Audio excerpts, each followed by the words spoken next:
What's up, NBA fans, and welcome to another edition of Kings Court, brought to you by www.sports-kings.com. I'm Andy Flint. Along with me today, I have Frank Santos. What's up, Frank?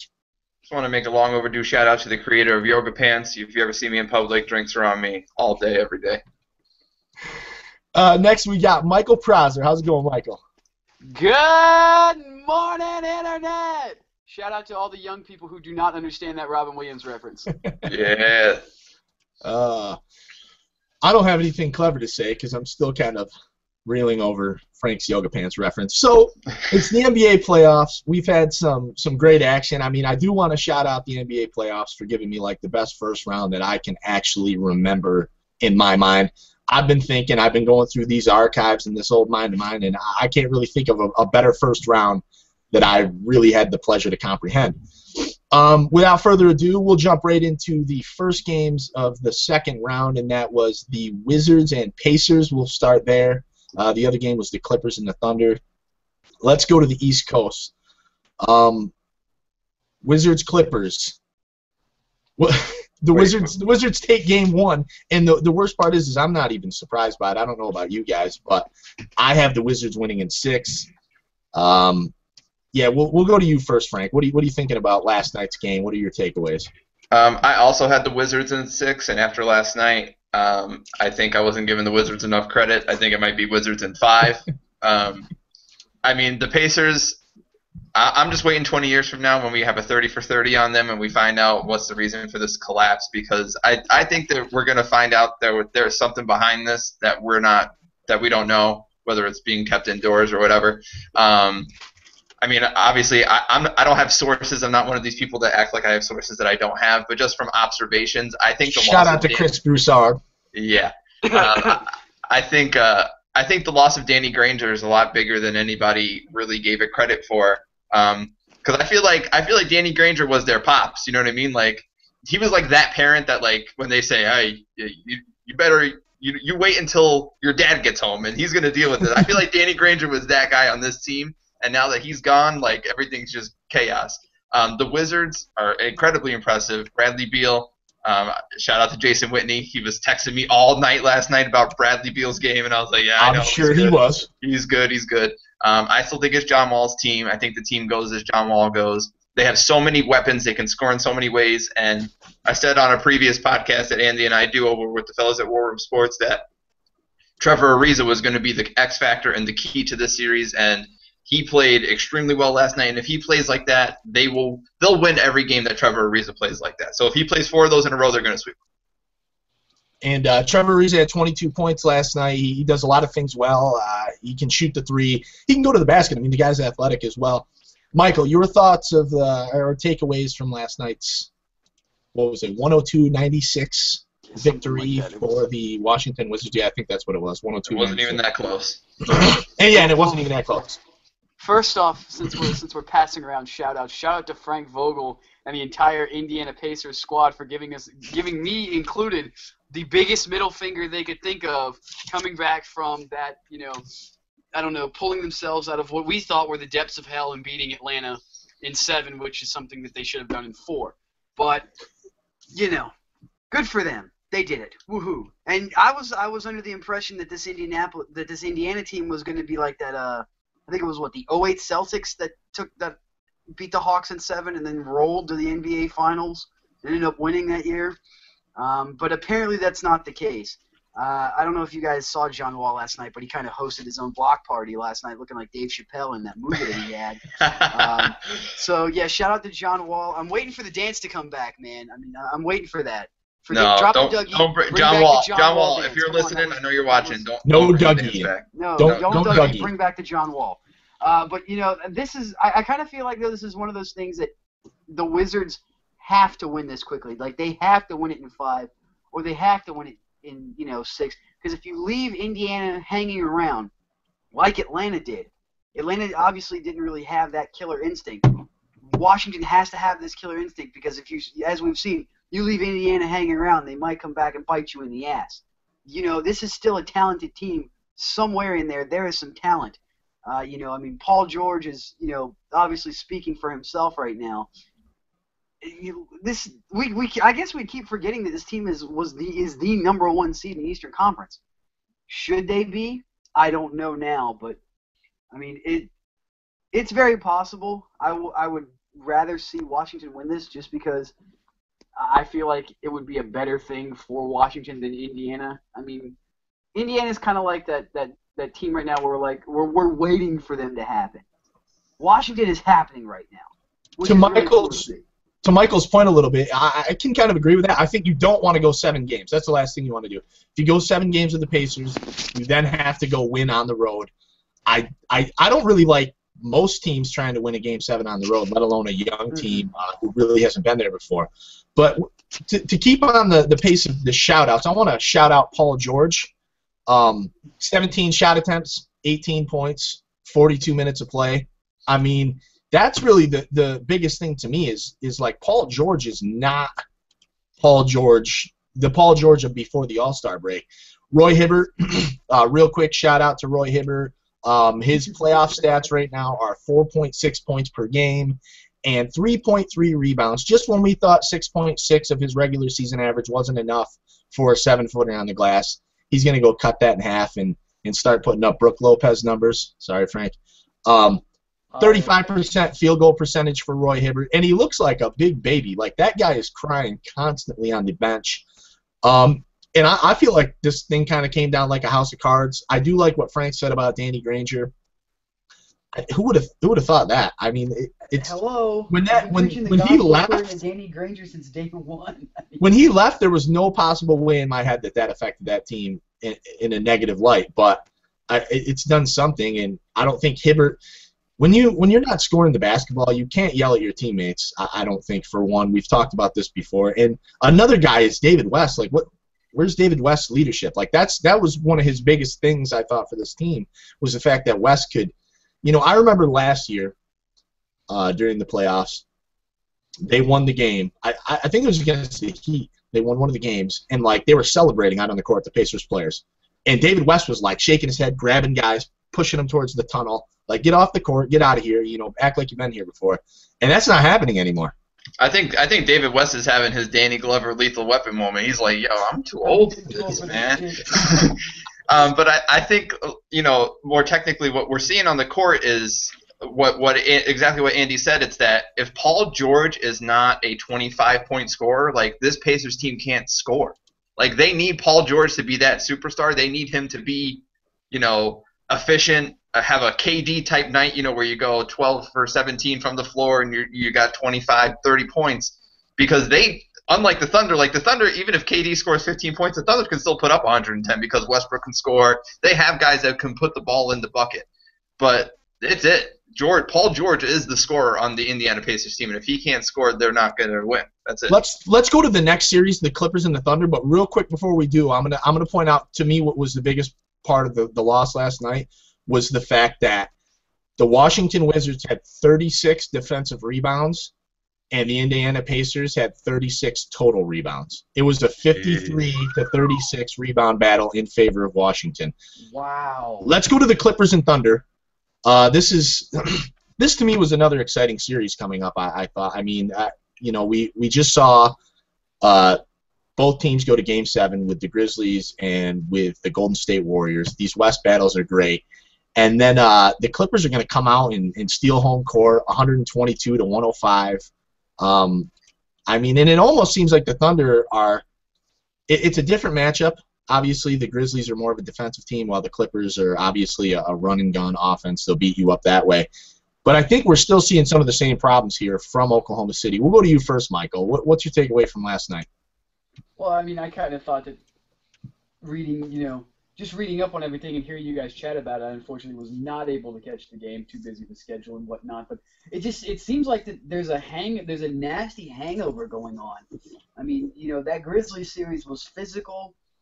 It was, abusing mentally and physically. I mean, those Grizzlies are one of those teams where they're gonna beat, beat you up every once in a while, and it took its toll on Oklahoma City. I mean, LA is not a team to be taken lightly. I mean, we've seen that now. I mean, this is not your older brother or your dad's LA Clippers team. This is a new This is a new Clippers team.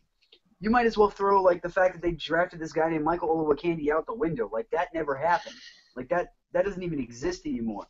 You know, I mean, Doc Rivers has his team right. Chris Paul played like a maniac last night. I mean, this is. I was really looking forward to this because you know you've got 4 of the marquee names in the NBA going against each other. You know, I mean, especially this Westbrook versus Chris Paul matchup. I'm really excited to see that. But you know, I didn't expect it to be a like a 15 to 17 point victory for LA on Oklahoma City's home court last night. I expected Oklahoma City to at least take game 1. I really hope this goes 7 games. I mean, you know, this is probably going to be one of the most exciting series in the second round. You know, I mean, and the winner's going to play either San Antonio or Portland, which is going to be, you know, just as good, if not better, than this series. So it can only get better in the West. And real quick before Frank goes, I do want to point out that the stat I just gave you, the rebounding stat, the Clippers had 31 total rebounds, and the Thunder had 32 defensive rebounds, 47 in all, and that was completely the opposite way of the other game. So my rebound theory just kind of sucked. I agree with a lot of what Michael said, except for one thing. I was not surprised at all that the Clippers won Game 1, only because I think the Grizzlies, like in today's NBA, the Grizzlies are like a knuckleball pitcher. Like they're just the complete opposite of what you're gonna see in any playoff series. So like to have to go to a Game 7 with them and just adjust to like a normal team again, it's like the day after a knuckleballer when you gotta adjust to the fastball again. Like you're so used to like waiting for that slow pitch that now that fastball seems like it's going 105.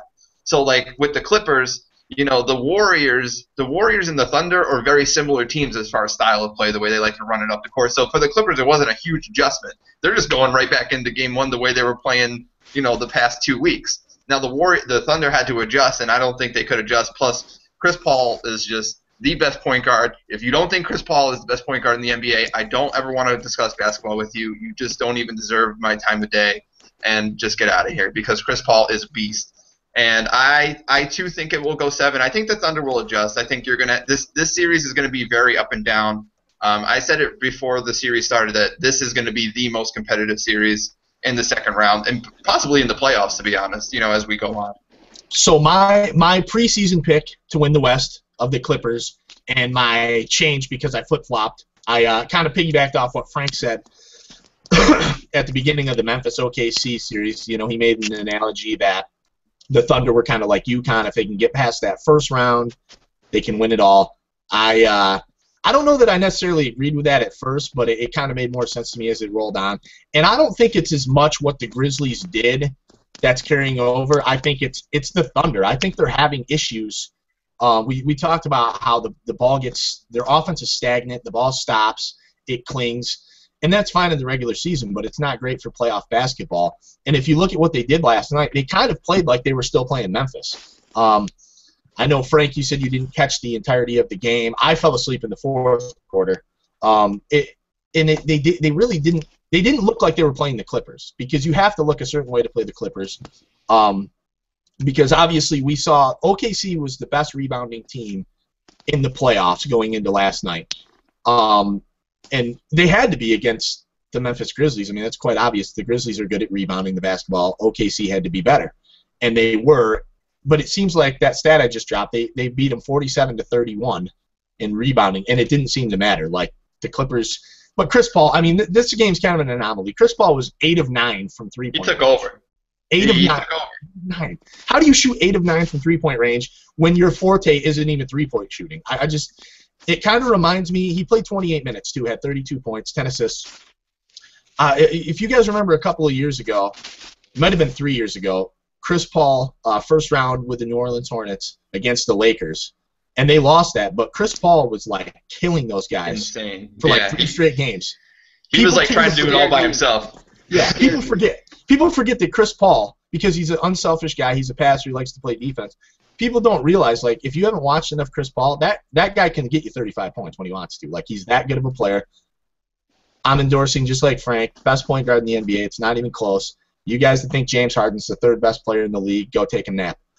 Does anybody? I mean, do either of you guys have any closing thoughts about this Clippers Thunder series?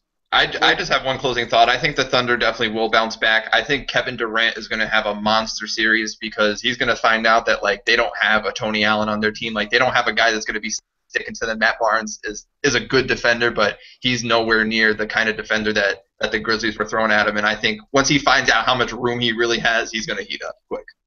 Yeah, and his defending days, Matt Barnes was a very good defender 5 years ago. He's kind of taking a back seat. Michael, you have anything? Yeah, Frank, what if the person that you were arguing with about Chris Paul being the best point guard in the NBA was the woman wearing yoga pants? Oh. Well, then we would just have to take our discussions elsewhere, not basketball. We don't have to discuss basketball. We can discuss other things. We have to agree. Matter of fact, we don't have to discuss anything. Easy, Frank. There might be children watching. Sorry, I don't want to get fired. They're at school. So the next topic, we had a last-second switcheroo on this one because we couldn't ignore our boy Roy Hibbert any longer. We just kind of touched on his stat line a little bit when we were talking about the Pacers here in the first subject, but let's go in on this guy. Like I have no respect for Roy Hibbert at this point. I don't know what he's doing. He seems like I had a guy text me last night, my buddy, who's he's a borderline basketball fan. He loves to watch during the playoffs. He's not really much of a regular season guy, but he does know the game. And he messaged me and he said, man, is Roy Hibbert purposely trying to blow the game? Like because I started thinking about it. There are points in the game where Roy Hibbert looks like maybe he's trying to intentionally go sit on the bench, like he's committing stupid fouls. He's not doing the things expected of him on the court. Let's get your take first, Michael. We got Desmond just popped in, so we'll get his take too. Go ahead, Michael. Spin it around. I don't know what the heck is this man's issue. This guy needs to go sit on he needs to be laying down on a couch after every game, talking with some sort of sports psychiatrist, wondering what the hell went wrong. I don't know. Are you just completely just crumbling under pressure, Roy Hibbert? Is this getting too much for you? Like if you can't stand the Heat, get out of the kitchen. Or if you can't stand the Wizards or, the Hawks or whoever, get out of the kitchen. Something is going wrong. Maybe, I think I mentioned last week that there was a cancer in this locker room somewhere. Maybe it's Roy Hibbert. I mean, you've got your entire team pulling you aside and talking to you, probably saying, hey, step up or ship out. Grow a set. Do something, man. Quit being a bitch. Yes, I said it. When Gilbert Arenas, Agent Zero, El Hibachi is bashing you on his Instagram account. I don't even know who that is. Doing his best impersonation of Alex Trebek. I don't know if you guys missed this. There's a great little post on Agent Zero's Instagram account, and it's in the form of a Jeopardy question. It says, despite being over 7 feet tall, this quote unquote in quotations all-star is averaging what did we say, 3 points per game? 4.6. Yeah, I think is what it was. And I guess the tagline was, Roy Hibbert is softer than baby shit. Whoa! Yeah, the gauntlet has been thrown, Roy Hibbert. What are you going to do about it? All right. What are you going to do when Gilbert Arenas comes crawling for you? My one point is somebody get Gilbert Arenas a tryout right now. He just earned it. Yes. So I went into last night really wanting to go in on Roy Hibbert, and I was so ready. I had all these angry things to say, but then I realized it's just really sad. It's just really sad to watch him play basketball. It's a combination of I want to laugh and I want to cry. I don't know what happened to this guy. It's just terrible. But mostly I want to go in on Gilbert Arenas. Yo, Gilbert Arenas, stop acting like you're not the reason why the Wizards had to rebuild. You're not still stealing money from them, and now all of a sudden you're a Wizards fan rooting for them. Get out of here, man. What is going on with you? You're not making $25 million by sitting your ass on the couch right now, and all of a sudden you're going to act like you're part of the team. But yeah, Roy Hibbert, this is exactly what happens when you are calling out teammates and you're not performing yourself. So when you're saying, there's selfish people on the team, you better believe when you're putting up 0 points and 0 rebounds, somebody's going to say, hey, remember when you were calling us all trash? So what's going on, Roy? What's going on with your numbers? So, I mean, that's basically what's happening right now is now that And I think that is the reason why this Pacers team is falling apart, because without a leader, it becomes a bunch of people pointing fingers on whose fault it is instead of one person taking accountability. And I mean, I guess that goes back to the coach, you know, in a way, because somebody has to sit down and be like, all right, boys, let's stop pointing fingers. Let's be men and play like a team. And Roy Hibbert, go grab a rebound. You're 7'2". How can you not accidentally grab a rebound when you're 7'2"? Like, the ball just falls into your lap. I remember being 5'9" on the 7th grade team. Like, I was the tallest kid. And even though I had no skills at all, at least a rebound would accidentally fall into my lap because I'm the tallest person on the damn court. Truth. Hey, when do we bring in Andrew Bynum into this? Like, is Andrew Bynum going to get some playing time? I mean, No. It can't be any worse. At this point, though, Andrew Bynum is probably better than Roy Hibbert. It I can't can't be believe any I'm even worse. saying that. Andrew Bynum's hairdo is better than Roy Hibbert on a basketball court. But the thing for me on Frank Vogel, because I don't really have anything left to really say about Hibbert himself. I mean, he's averaging the 4.6 points and the 3.3 rebounds. And actually, those stats are a little skewed because I said I wasn't going to talk about him, but here I go.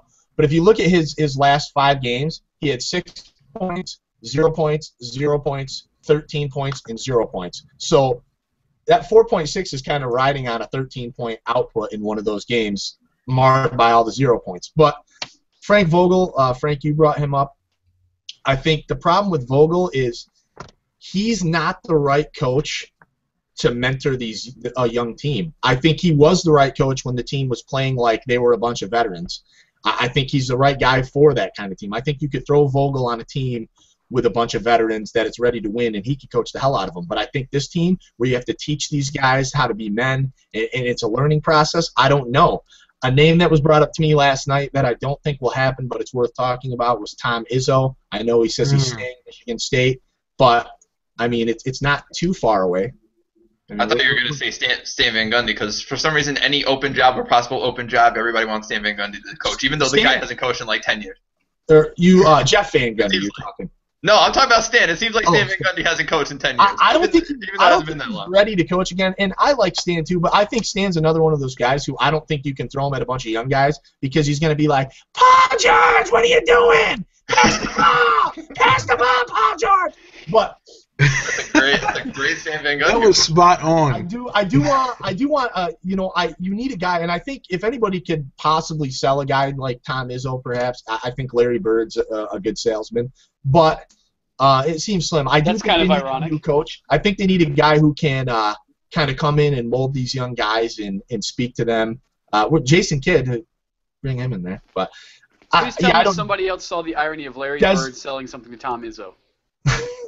Seriously, anybody. Indiana State, Michigan, 1979. Come on. Indiana State, Michigan State. Come on. But it's Larry Bird. We're not going to hold grudges here. I mean, we're going to. That's what I'm saying. I think the good thing, the good position the Pacers are in is they have a guy like Larry Bird. When Larry Bird walks in to have a meeting with you, it doesn't matter who you are. If you're in the basketball world at this point, I mean, I think Larry Bird is a better salesman than, say, if you have a guy like a Sam Presti or somebody, you know what I mean? Like you have a very respected basketball player or former basketball player in charge of your team. I think that can work some things. Desmond, we're going in on Roy Hibbert here. You have any thoughts? Hello, everybody. Desmond just joined the show. I want to apologize, Desmond folks. Palmer. The technical difficulties of my end. I guess my computer pulled the Roy Hibbert on me. He was prepared. We talked about this last time. And I had a friend of mine come up to me and say, Desmond, I really believe Roy Hibbert is turning around.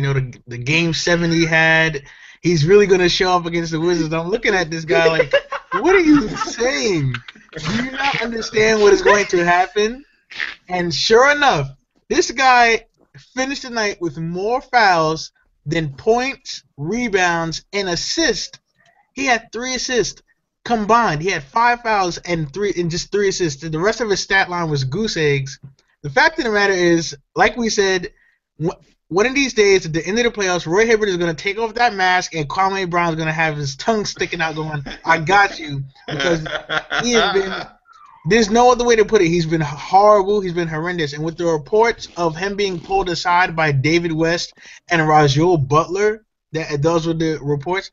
If you get pulled over by Rajul Butler, you need to think over your career. You need to look in the mirror, and you need to really sit there and go, you know what? Dude, exact. I don't know if anyone saw the post-game comments by David West before they even brought up Roy Hibbert's name. It's like he had psychic abilities because he was shaking his head no, like no, like he was looking crazy. Like this guy is making everyone go nuts. And if I'm Frank Vogel, if I do get fired, which is probably going to happen, like we've been talking about, due to the play of Roy Hibbert and just overall.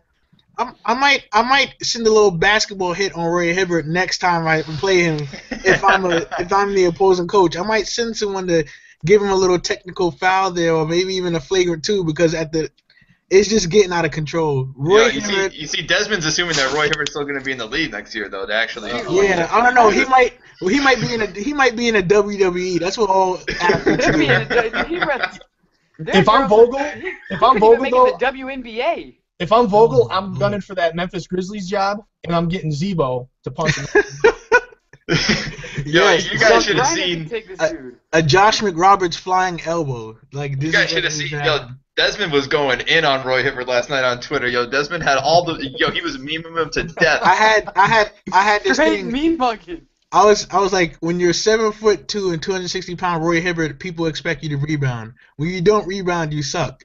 Don't be Roy Hibbert. Get DirecTV. Wait, like that's how bad he is. Like this is remarkable. I'm just waiting for Frank Vogel to come out in a press conference and be like, "Okay, I admit it. It was a bad idea to have Roy Hibbert work out one-on-one with Andrew Bynum the last 3 weeks." That's the only explanation I can really give to why he's played so poorly. Let's jump into this last topic, and this should be a good one. This one is obviously going to be open for a lot of debate. Or maybe not. I mean, who knows? Maybe we'll all agree. Frank and I seem to agree constantly. So let's go with our. I mean, we know Kevin Durant is winning the league MVP for the season. Well deserved. Shout out to Durant. Show up in the playoffs. Who's your postseason MVP thus far? I mean, I know we're only in the second round here in the early stages, but for the sake of doing it, let's shout out our MVP so far. We'll go to you first, Desmond, since you showed up late. I'm putting you on the spot. No problem there. At first crack at this, you want to say LaMarcus Aldridge because of the amazing first 2 games he had against the Rockets, and then he kind of slowed down after a while. And then just looking at pure statistics, LeBron James is like the leader in almost. Well, he's the leader in points. He's the leader in player efficiency rating. He just barely got topped by Kevin Durant. But I'm going to give it to Damian Lillard. This guy has been playing at a high level. In that Houston-Portland series, late bucket after bucket, just coming through in the clutch as a young point guard in his first playoff series. He just looked like he's been here before. And we all get caught up in stats and these numbers and stuff. At the end of the day, we all know what really matters, just the eye test.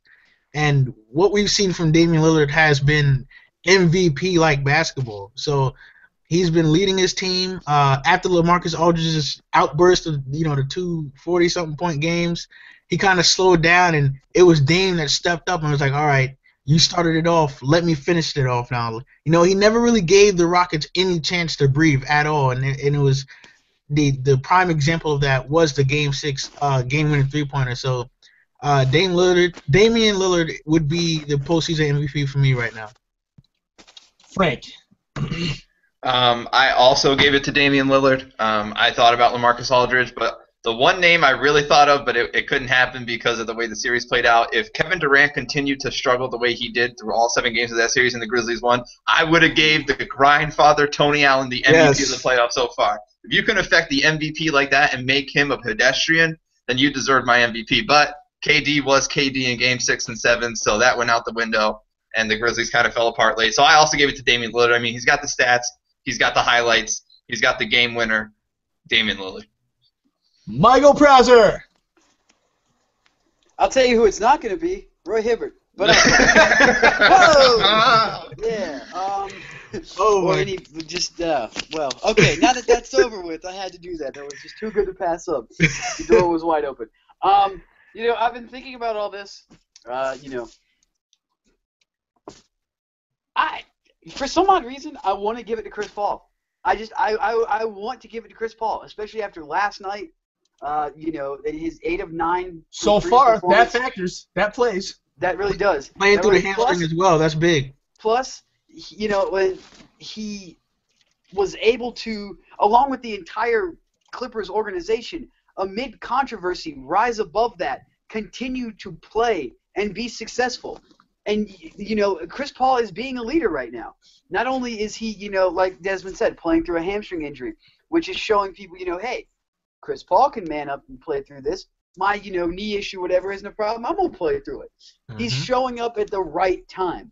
He's, this is one of the toughest matchups probably in the second round with the Clippers drawing the Thunder. I mean, marquee matchup. You're showing up.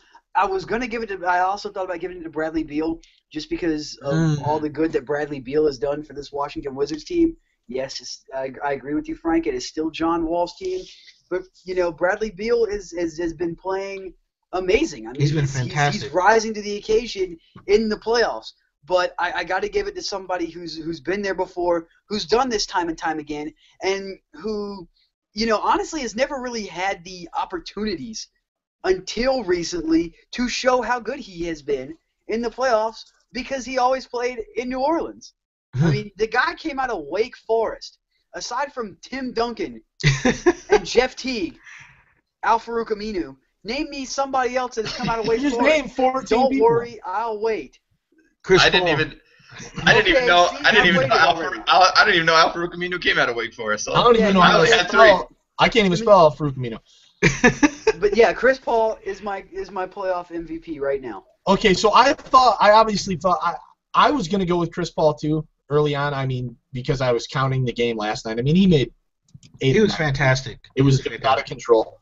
And Damian Lillard's gotten a lot of consideration because he was the guy who hit a couple of the big shots in that series. I think the real MVP though is for the Portland Trail Blazers, and it's James Harden's defense. I'm still better than Roy Hibbert's defense. The curveball. In all seriousness, I'm gonna say LaMarcus Aldridge. I hear Damon and Frank both went with Damian Lillard, and I do think he supplied a lot of the knockout punches. But Aldridge was just killing them. It's tough. He was sensational. It's very Crock tough. pot, baby.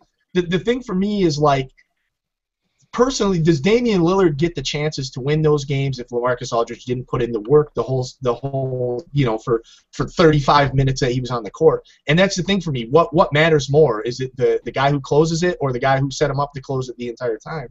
And I found myself really wondering which was better.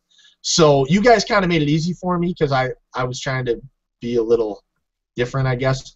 But I could say, wholeheartedly that I think Lillard or Aldridge, really both of them kind of deserve the nod at this point. I mean, I know that sounds like a cop-out, but I think LaMarcus Aldridge, just setting it up because Houston didn't go away. I mean, I think the 4 games they lost was by a combined 14 points or 13 points. They lost 3 games that they could have won. And one and an overtime one too. And shout out to Dwight Howard on those too, because we make fun of him. We made fun of him a lot, especially last offseason. But like you said, those games were close. He was the big reason for. No, he was clearly the best player on that team. Oh, without a doubt, he had so many impact plays. Absolutely, but LaMarcus Aldridge, shout out. I mean, he's averaging like 30 points a game, just about. I think he's second behind LeBron James. Yeah, right. 29.8. He's killing them in the rebounds, and I mean, we've seen. I think for LaMarcus Aldridge, I don't think all basketball fans have really got to see him play. Like, you see Blake Griffin every week because the Clippers are on TV. Portland, especially at the beginning of the season, nobody really expected them to be this good. That guy is just so technical. He's a surgeon.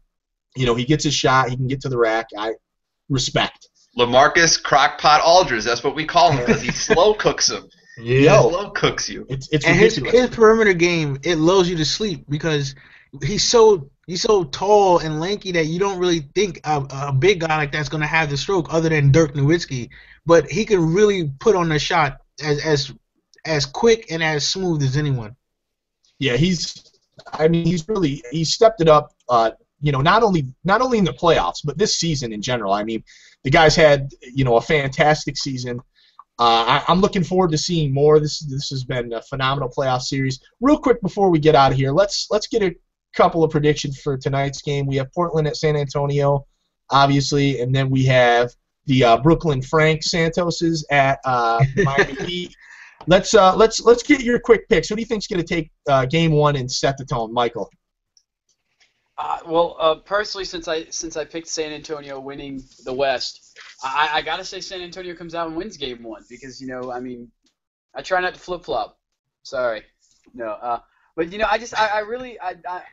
I think that it's going to be an interesting thing to watch is how is LaMarcus Aldridge going to go up against a veteran presence or of a veteran team like San Antonio who's been there before. I mean, LaMarcus Aldridge is a young guy, up and coming guy.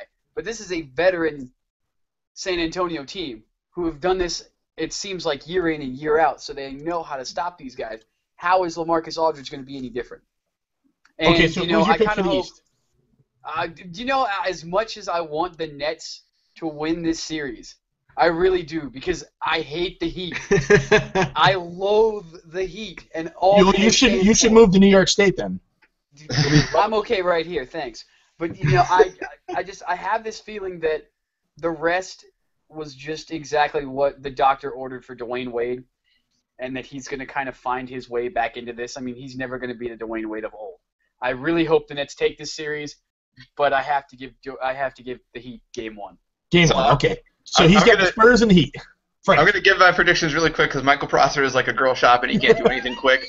So I can do one thing quick, but I don't want to get into that right now. Oh yeah, you definitely don't want to be bragging about that. But I got I got the Spurs. I got the Spurs in game one. I think they're going to school the Blazers all series. I think it's going to be a quick series, 5 or 6 Spurs. I have the Heat winning game one, though. I think that if the Nets are going to win any game, this is one of the games they can win because if you remember Chicago last year, they did a very similar thing with the Heat. They came out after 7 games, won game one, and then they spiraled out in 5.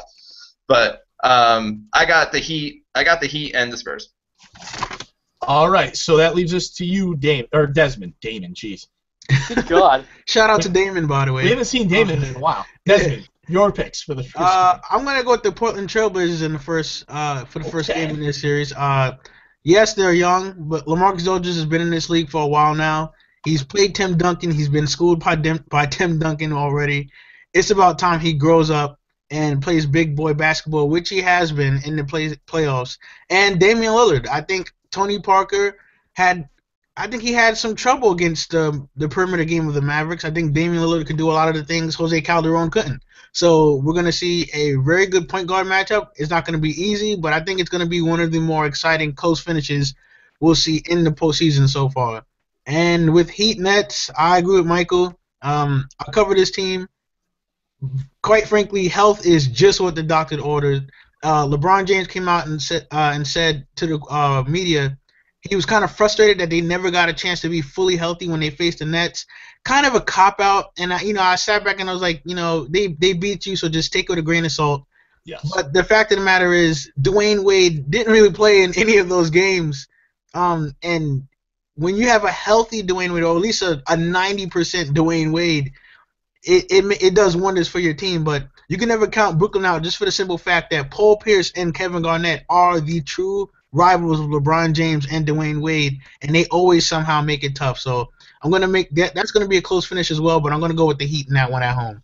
I just want to make a real quick point. Not only did Dwayne Wade rest this week, but I don't even think he played in the Bobcat series either. I think he played I don't even think he broke a sweat. He played so little. He didn't exert any energy. I literally don't think Dwayne Wade broke a sweat. I exerted more energy in that series than Dwayne Wade did. I was at home on the couch. I do want to point out a couple things real quick before I get on to my points. I don't really want to take Prosser time here, but Hey, Desmond was longer than I was. First things, yeah, but you just said that was a problem for you a second ago. Yeah, well, hey, if anybody was quick, it was Frank. First things first. To talk about the Pierce KG versus LeBron thing, I think I heard this morning that out of 7 postseason series, LeBron's faced those guys 5 times. So, A, that's awesome. B, I'm gonna throw out the regular season stuff for now on because Houston was 3-1 against Portland in the regular series or the regular season. That didn't translate. What was Toronto? What was Toronto? That's the only series that didn't translate where the regular season didn't win the playoff series because there's the two that were tied and then the rest of them won. Whoever won the regular season won the series. But what was Toronto? I thought Toronto beat out Brooklyn in the regular series. No, Toronto they were 2-2. Yeah, they were 2-2. Okay, I thought that was 3-1. But anyways, okay. So my picks. First and foremost, LaMarcus Aldridge isn't that young. That's the one thing I do want to get out there because I think a lot of people are thinking like he's like a 22-year-old going up against the Spurs. He's 28. I mean, he's been there. The one thing I think I'm going to see a problem from LaMarcus Aldridge is Frank and I talked about this with Warren Sports the other night. LaMarcus Aldridge got away with a lot of like hands-on Omar Sheik in that series. I thought like he was able to get away with it constantly. I don't see the referees officiating that the same way against San Antonio, especially if it's Tim Duncan. I think Tim Duncan's going to get the benefit of the doubt. Not to take away from LaMarcus Aldridge because I just said he was my MVP, but like I feel like that might be a problem for him.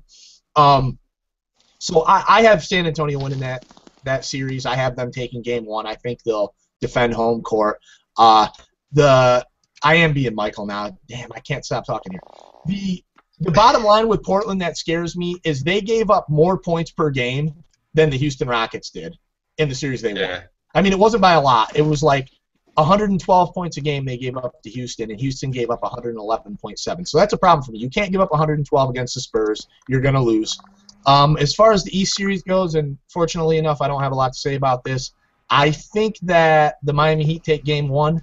I don't remember if I picked the Heat in 5 or 6. I think it was 5 as well. I feel like the age is going to be too much. I think Joe Johnson's going to have a couple of games, one where he probably wins it for him, another one where he probably takes him to the brink, and maybe they win. Maybe it goes 6. I can't really see it going 7. I think the legs are going to be too old. Dwayne Wade got enough rest. I hope it goes 6 or 7 because I would like to see the Wizards have more of a shot, and I think the longer this series lasts, the better the Wizards' chances are against the Heat. Wait, no chance for the Pacers? No, zero. I'm done with them. Like I have no love. The only chance they have is if Roy Hibbert stops being Kwame Brown. So if John Wall and Bradley Beal get into like a joint car accident and they can't play the rest of the series. No, let's not. No, I'm just saying that's the only chance. I don't want it to happen. I'm just saying that's the only chance they have. So Frank, I think you're giving the Pacers too much credit because even still, I don't think they have a chance. Yeah, they can't stop today. Who am I kidding? All right, so until next time, I want to thank everybody for joining in. I want to let you guys know that you can go here to Sports Kings. It's www.sports-kings.com for all your sports needs.